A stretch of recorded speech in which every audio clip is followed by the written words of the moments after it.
Uh, what are the lords of karma?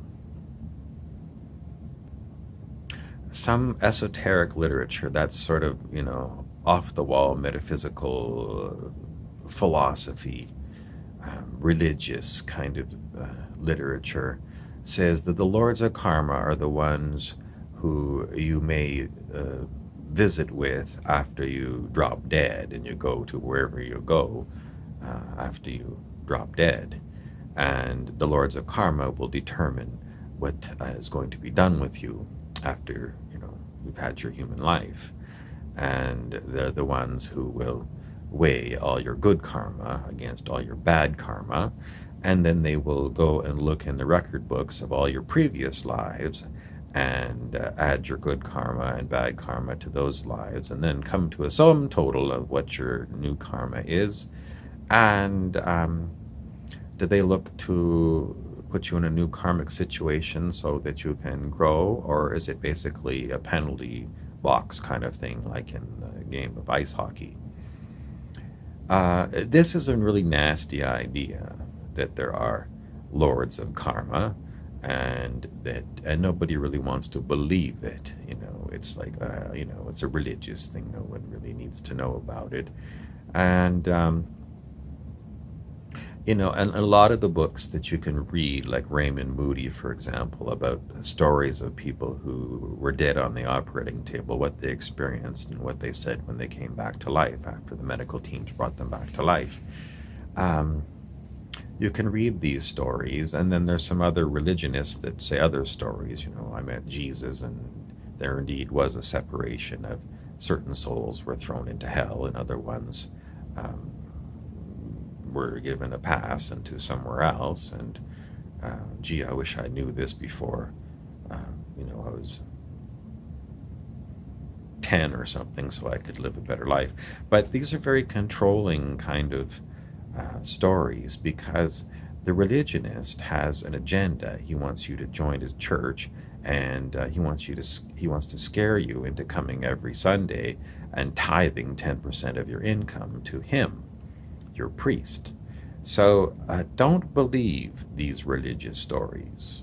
Don't believe them, because they're agenda driven. And, the priests and the ministers and the pastors, uh, they're all smiling in your face, telling you, I've got some morality that you need to go put deep into your heart and cherish. But in the end, they're no different than the used car salesman. They want your money, and they're very good salesmen. And this trade of being a pastor, a minister, and a priest has come down to us over thousands of years, because it's a way to make a good living. And in the end, you have to have a job in a money economy. So, there's this element of fear that, you have to follow our rules. And then once you become indoctrinated in these religions, then even if you try to leave, your conscience is going to bother you. It's going to say, this is not what I learned in church. And these other people, they don't want to listen to me talk about my religious morality. So I feel more comfortable back with the church people. So it stifles your growth, because it stops you from really dropping everything that you learn from the religionist, and taking up with a bunch of different type of people, bohemians or something. Uh, so it really does stunt your growth. As a human, you should be able to leave one group of people, the group think that's there, and leave all of their doctrines and philosophies behind, and move into a completely different group of people, a completely different way of looking at things for your own growth. Doesn't mean that somehow you're going to be cast. That's what they want you to believe, that you're going to be judged. And you better not do that. And they get you at an early age. It's like McDonald's. McDonald's used to put a lot of cartoon like characters in their commercials, because it would appeal to the children, and they always felt if you could get the children buying McDonald's food, then they'll buy it as an adult as well. So I mean, everything is agenda driven. I'm winking at you because you know this. Everyone is a salesman in this world. In the end, the lords of karma. What would you do if you were allowed to speak to your lords of karma? and they said, you have to do this or you have to do that. Many people on earth would say yes sir or ma'am, and cower a little bit because we're so used to having authority over us. We give away our we consent to being governed. We're taught that in civics in grade 10 history. This is the way we're governed in our country. And everything that we do, we've got a boss. Either you've got your parents as your boss, or your older siblings as your boss, or the neighborhood bully is your boss. And then you go to work and you've got a whole series of your immediate superior, and then the middle management, and then you got the big boss, and then you got the owner. So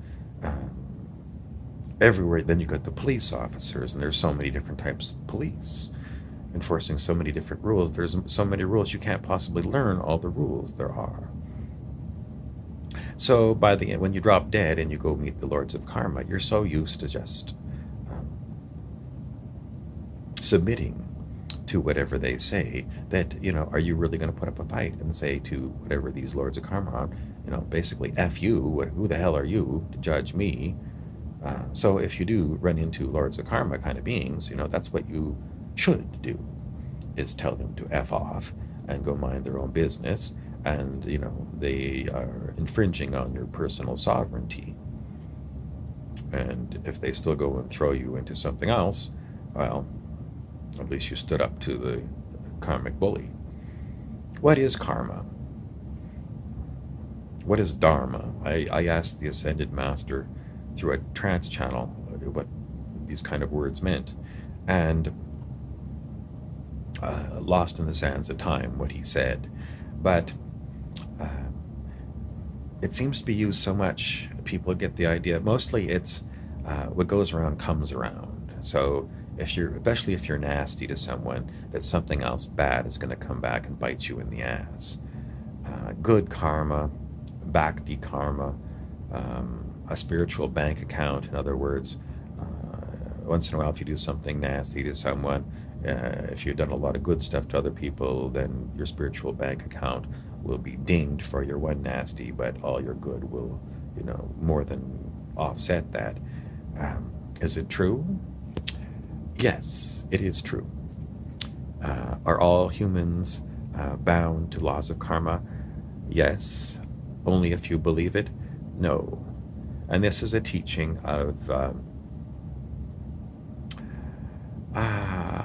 it was the Science of Mind guy, Ernest Holmes, who said, don't believe in karma. You don't have, if you don't believe it, if it's not in your thinking pattern, then it doesn't apply to you. And when I muscle test, I get, sorry, Ernest Holmes, you're incorrect. But, that's just my muscle test. But why would that be? Well, if you were going to design a planet full of 8 billion beings, wouldn't you want to have some way of restraining them from doing a horrible brutality to one another by telling them that there is basically this karmic system? So is it really true? Yes, I get a muscle test. But is my muscle test accurate? Yes. Don't believe my muscle test. Just because I say that I'm muscle testing, and I am, and I'm getting a yes, don't believe me.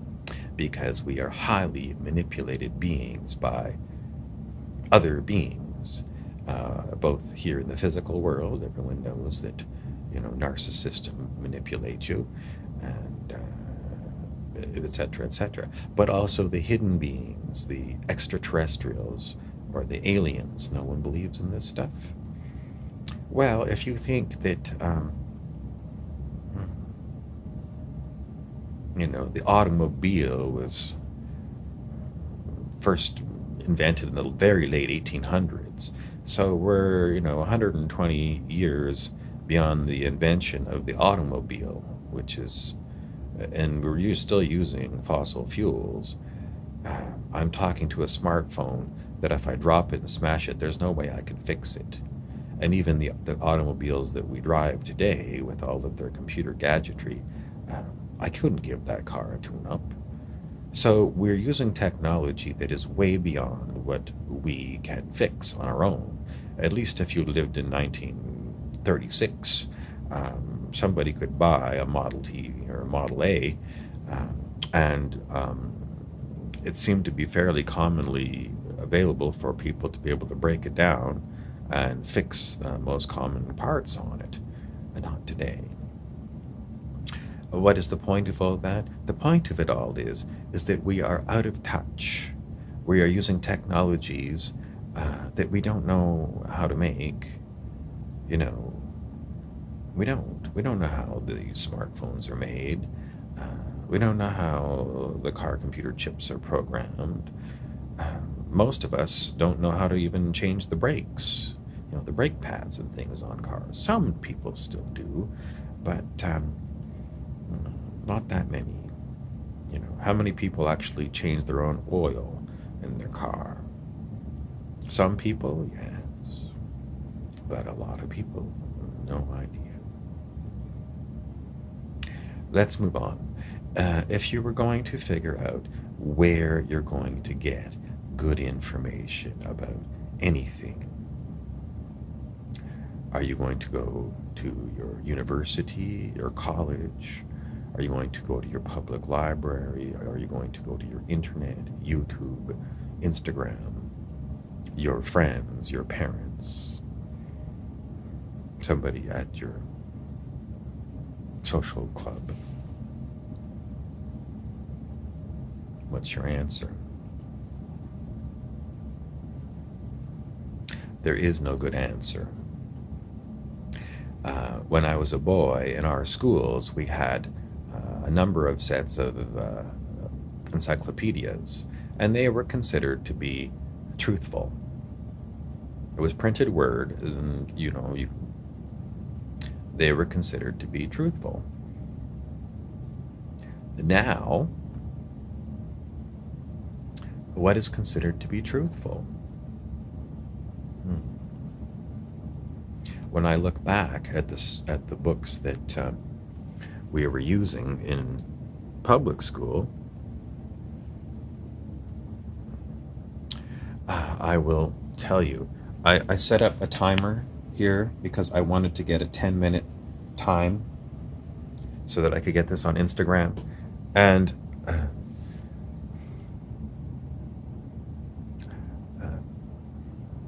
I failed. I failed to get the timer to go. Why does Instagram limit me to only 10 minutes of talking? Probably a good idea, because nobody really wants to spend a long time watching videos. But that's the biggest problem, is a 10-minute soundbite. I mean, in the old days when people watched televisions, situation comedies were half an hour, so they would be between maybe say 23 minutes of the situation comedy and 7 minutes of commercials, and then double that to give you an hour-long drama. 10 minutes to get a point across in any depth at all, you can't do it. And then you end up like part 1, part 2, part 6 or something of your talk. But my camera doesn't tell me, because it's the numbering system on my camera is very small, and it's white, and my wall back here is white, so it's white on white, and I can't see it, and I can't change it to black. It's not smart enough to change on its own, so I've got no cue.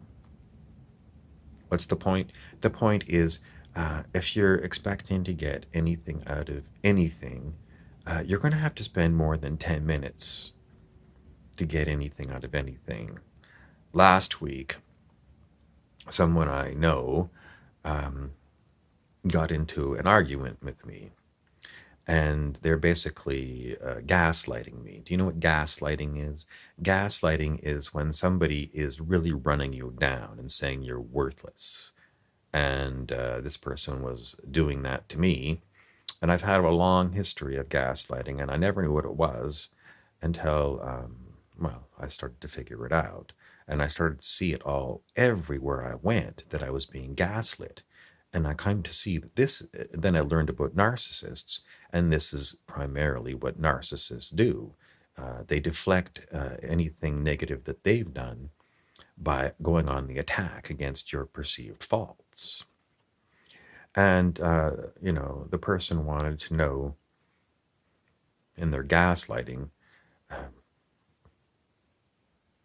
what I was all about.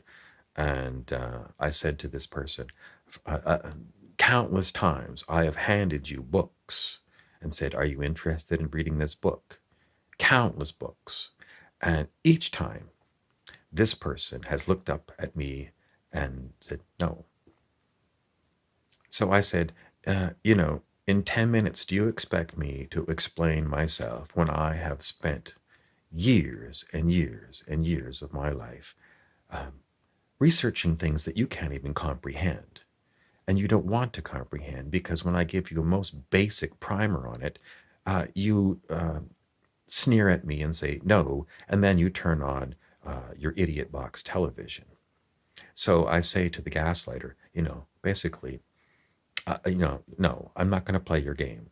I'm not here to explain myself to you, especially when you're only going to give me a few minutes of attention before you go on the attack again. So, if you've got gaslighters in your life, uh, you're under no obligation to explain yourself to them. In fact, you should basically get right in their face and, say, "You're a stupid bastard, and this is why. Because I have tried to broaden your horizons and you are so damn close minded. You're the ultimate narcissistic, egotistical, stupid son of a bitch. Just like your stupid neighbor that you sneer at because you say he's stupid." And I say, you see your worst faults in others. But unfortunately, that is our society because, everyone is like that. Is there anything beyond this? Well, if we go back to people wearing their masks, a gaslighter wears a mask because, basically they're like an aggressive Tyrannosaurus Rex or Velociraptor. They wear this very aggressive face and they bare their fangs at you. And, they get right in your face and they go on the attack. So, what are they hiding behind the mask? A scared little girl or a scared little boy. Because that's what they do is they know that they do have faults and they don't want to look at their faults. And the best way is to act like a great predator, a great dinosaur, or something, venomous snake. What's your takeaway from this talk? Gaslighting, narcissism, and how to deal with it. That people are not who they pretend to be. They're smiling in your face while they're stabbing you in the back. Most people are incredibly close-minded, and even if you offer them a gift to introduce them to some new subject, they will immediately, one way or another, say no. And it's either like, "No, I'm too busy," or whatever you're selling, whatever you're telling me is garbage, and you're garbage, and you're an idiot, and you need to seek help. Go to the mental hospital. That's usually what people will say. That's about all I got to say. It's a sad situation, the state of humanity. Anyone that's trying to be an educator, even if you're educating people with the dogma of what you're given by the state to teach, you know how difficult it is to teach people anything. And that's why we are in the state we are in. I am Harry Weaver.